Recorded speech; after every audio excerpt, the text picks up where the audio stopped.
민수기 8장 1절서부터 26절 말씀 오늘 본문입니다. 그 중에 14절까지 제가 읽겠습니다. 여호와께서 또 모세에게 말씀하여 이르시되 아론에게 말하여 이르라. 등불을 켤 때에는 7 등잔을 등잔대 앞으로 비추게 할지니라 하시매 아론이 그리하여 등불을 등잔대 앞으로 비추도록 켰으니 여호와께서 모세에게 명령하심과 같았더라. 이 등잔대의 제작법은 이러하니 곧 금을 쳐서 만든 것인데 밑판에서 그 꼭까지 쳐서 만든 것이라. 모세가 여호와께서 자기에게 보이신 양식을 따라 이 등잔대를 만들었더라. 여호와께서 모세에게 말씀하여 이르시되 이스라엘 자손 중에서 레위인을 데려다가 정결하게 하라. 너는 이같이 하여 그들을 정결하게 하되 곧 속죄의 물을 그들에게 뿌리고 그들에게 그들의 전신을 삭도로 밀게 하고 그 의복을 빨게 하여 몸을 정결하게 하고 또 그들에게 수송아지 한 마리를 번제물로 기름 섞은 고운 가루를 그 소제물로 가져오게 하고 그 외에 너는 또 수송아지 한 마리를 속죄제물로 가져오고 레위인을 회막 앞에 나오게 하고 이스라엘 자손의 온 회중을 모으고 레위인을 여호와 앞에 나오게 하고 이스라엘 자손이 그들에게 안수하게 한 후에 아론이 이스라엘 자손을 위하여 레위인을 흔들어 바치는 제물로 여호와 앞에 드릴지니 이는 그들에게 여호와께 봉사하게 하기 위함이라. 레위인으로 수송아지들의 머리에 안수하게 하고 내가 그 하나는 속죄제물로 하나는 번제물로 여호와께 드려 레위인을 속죄하고 레위인을 아론과 그의 아들들 앞에 세워 여호와께 요제로 드릴지니라. 너는 이같이 이스라엘 자손 중에서 레위인을 구별하라. 그리하면 그들이 내게 속할 것이라. 토요일 새벽 여러분들과 함께 또 이렇게 영상으로 말씀 나눕니다. 저희가 교회에서 모여서 토요일은 기도하고 또 말씀을 나누었는데 이 영상으로 나누는 것 여전히 필요하고 또한 효과적인 방법인 것 같아서 한동안은 이 방법을 통해서 저희가 하나님 말씀을 가까이 하려고 합니다. 기대해 주시고 기도해 주시고 동참해 주시기를 부탁드립니다. 오늘 저희가 민수기 8장 말씀 나누었습니다. 민수기 8장은 이제 시내 산에서 하나님의 말씀대로 행진의 준비를 마친 이스라엘이 하나님 그 명령하신 마지막 것을 준비하고 이제 9장에 가면은 두 번째로 유월절을 지키게 됩니다. 그 유월절을 지키고 난 후에 하나님의 뜻대로 이제 가나안을 향해서 행진을 하게 되는 바로 그 마지막 즈음의 기록을 기록하고 있습니다. 오늘 말씀 두 가지의 부분으로 나누어지는데요. 첫 번째는 이 등잔을 어떻게 차려놓느냐 짧은 말씀입니다. 하나님 앞에 나아갈 때 하나님의 거룩한 그 영광을 어떻게 드러낼 거냐 하는 것을 말씀하시고 그리고 레위인에 대한 이야기가 계속해서 나오고 있습니다. 레위인을 성별하라 거룩하게 구별하여서 하나님께 드려라 라고 말씀을 하시지요. 우리가 이 민수기의 말씀을 통해서 보았습니다. 하나님께서 레위인은 내 것이다. 그들은 나의 것이다 라고 선포하셨습니다. 백성을 대표해서 하나님께 드려진 자가 바로 레위 지파 사람들이었어요. 그래서 민수기에서 그 민수기라는 책의 이름 자체가 백성의 숫자를 헤아린다. 백성의 숫자를 계수한다라는 의미가 있는데 그 계수에서 레위인들은 빠져 있죠. 3장에 가면은 레위인의 숫자를 헤아리는 게 나오는데 사실은 그것은 이 구체적으로 따져서 하나님께서 오늘 말씀에도 나옵니다. 이스라엘의 처음 난 자를 레위인이 대신하게 하기 위해서 그래서 정확한 숫자를 헤아려서 맞지 않는 것은 성전의 속전으로 내라 라고 말씀하신 것 여러분들께서 기억하실 겁니다. 그렇게 해서 숫자를 헤아렸지 사실은 레위인은 이스라엘 백성 그 숫자에 포함되지가 않았었더랬습니다. 다른 게 아니라 하나님이 거룩하게 구별하셨기 때문에 그리고 그 거룩하게 구별된 사람들이 어떻게 하나님의 일을 감당할 수 있느냐라는 것을 그 준비의 과정을 적은 것이 본문이더라 하는 거예요. 오늘 본문에 보면은 눈에 띄는 몇 가지의 단어가 있습니다. 하나는 정결이라는 단어고요. 또 다른 하나는 속죄라는 단어며 또 요제라는 단어가 몇 번 반복되어서 들여지고 있습니다. 정결하다라는 것은 여러분 purify라고 영어에 되어 있는데 더럽혀진 것을 깨끗하게 하다라는 의미를 가지고 있죠. 우리는 죄를 지은 사람입니다. 죄에서 태어났고 또한 죄로 살아가는 사람입니다. 그러다 보니까 우리는 거룩하지 못한 거예요. 퓨어하지 못합니다. 깨끗하지 못한 거예요. 이미 더럽혀져서 태어났고 더럽혀짐으로 살아가는 사람들이기 때문에.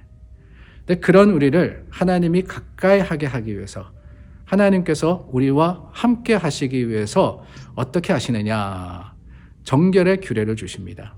이렇게 하면은 너희 죄가 사하여질 것이다. 이렇게 하여서 깨끗함으로써 나에게 나오라 라고 하신 것이 바로 정결의 방법이었고 그것이 규례였습니다.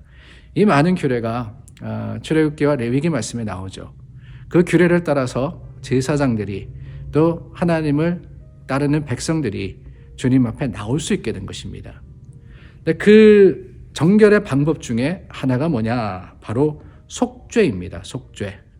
구체적으로 죄에 대해서 어떻게 사함을 받을 거냐, 깨끗함을 받을 거냐, 그게 바로 속죄죠. 근데 여기서 말씀하시는 속죄라는 것, 오늘 본문에 말씀하시는 속죄 제물, 속죄라는 것은 제사의 한 방법을 의미하는 겁니다. 레위기에 보면은 제사, 여러 가지의 제사가 나오는데 그 제사의 성질, 그 제사의 목적에 따라 가지고 5가지의 제사가 나오죠. 속죄제, 속건제, 번제, 소제, 화목제 이런 것들이 그렇습니다. 근데 그 중에 속죄제라 하는 것은 다른 게 아닙니다. 죄를 전가하여서 그 죄가 전가된 것을 하나님께 화제로 태워서 드림으로써 죄의 용서를 받는 것이 바로 속죄입니다. 죄를 전가하여서 대신 죽게 하는 것. 이 속죄라는 것을 생각할 때 우리는 예수님을 기억하지 않을 수가 없습니다. 우리의 죄를 지시고 십자가에 죽으신 주님, 그 주님이 속죄 제물로서 또한 속죄로서 우리 대신해서 그 죄를 다 지시고 죽으시고 그 죄를 용서받게 해주신 거예요. 중요한 것은 백성들의 모든 죄를 레위인들이 졌다라는 겁니다. 12절 말씀해 보니까 레위인이 수송아지 머리에 안수하라 그랬습니다. 뿐만이 아니라 그 레위인들이 하나님께 나아갈 때 백성들이 또한 레위인에게 안수해야 했습니다. 10절이죠. 이스라엘 자손이 그들에게 안수하게 한 후에 죄를 전가시키는 겁니다. 레위인에게 전가시키고 레위인은 또한 수송아지에 전가시켜서 그것을 하나님께 제물로 드림으로써 속죄 받는 겁니다. 속죄하는 거예요. 그리고 그 속죄의 방법으로서 나오는 단어가 바로 요제라는 겁니다. 요제는요, 레위인들이 드려야 하는 여러 가지 제사 중에 방법에 대한 표현입니다. 제사를 어떻게 드릴 거냐? 그것으로서 화제가 있었고 요제가 있었고 거제가 있으며 전제가 있습니다. 화제라는 건 태우는 거고요. 요제라는 것은 들어서 흔드는 것을 이야기하는 거예요. 거제라는 것은 그냥 드는 것을 이야기하고, 그리고 전제라는 것은 우리가 잘 알죠. 전제로 부어짐을 당했다 이렇게 이야기하죠. 부어서 드리는 겁니다. 이러한 여러 가지 방법 중에 요제로 하나님께 드리라 그랬는데 다른 게 아닙니다. 왜 요제로 드리느냐? 레위인이 살아있는 사람들 아닙니까? 근데 그 사람들을 잡아다가 죽여서 하나님께 태워드릴 수는 없거든요. 화제로 드릴 수는 없습니다. 그래서 요제로서 하나님께 드리라라고 했는데 여기 중요한 게 있습니다. 요제라는 것은 레위기 말씀에 보면은 궁극적으로 화목제를 드릴 때 사용했던 방법입니다. 하나님과 백성들을 화목하게 할 때, 또 백성들과 백성들 사이에 문제와 어려움을 해결하고 하나 되게 할 때 드렸던 제사, 화목제. 그 화목제를 드릴 때 대부분 요제로 드렸습니다. 그러니까 다르게 이야기하면은 이 레위인들이 하나님 앞에 드려지는 것, 그것은 다름이 아니라 하나님께 드려지는 그 요제의 모습, 화목제의 모습으로서 주님 앞에 나아가야 한다라는 거죠. 백성들과 하나님 사이에 중보하는 역할, 그것이 또한 레위 사람들에게 맡겨진 사명이자 책임이었습니다. 사랑하는 여러분, 오늘 복잡하게 제사에 대해서 많이 말씀을 드렸는데요. 그 이유는 다른 게 아닙니다. 하나님께서 오늘 저희를 거룩하게 부르셨습니다. 레위인들을 택하셔서 그들을 거룩하게 하심으로써 하나님의 백성 삼으신 하나님이 우리를 하나님 백성 삼으셨기 때문에 또한 우리는 거룩해야 한다라는 것을 이 말씀을 통해서 우리는 보게 됩니다. 그러기 위해서 해야 되는 것이 무엇이냐? 우리 죄를 주님 앞에 고백하고 그 죄의 용서를 받고 예수 그리스도의 십자가의 보혈로서 깨끗해져야 하는 것. 오늘 말씀의 그 과정이 복잡하지만은 이와 같이 우리도 날마다 주님 앞에 바로 서야 하는 것. 이것이 하나님의 뜻인 줄을 알아서 주님의 뜻 가운데 오늘도 거룩한 하나님의 백성으로서 살아가는 저와 여러분들이 될 수 있기를 바랍니다. 기도하겠습니다. 참 좋으신 하나님, 죄 가운데 있던 우리를 거듭나게 하시고 하나님 백성 삼으셔서 주님 것 삼으심을 감사드립니다. 오늘도 하나님의 사람으로서 살아갈 수 있도록 도우시고 인도하여 주시옵소서. 예수님 이름으로 기도드립니다. 아멘. 여러분 오늘도 말씀으로 또 하나님께 나아가시고 준비하셔서 내일 하나님께 드리는 예배 은혜로서 드리시기를 바랍니다.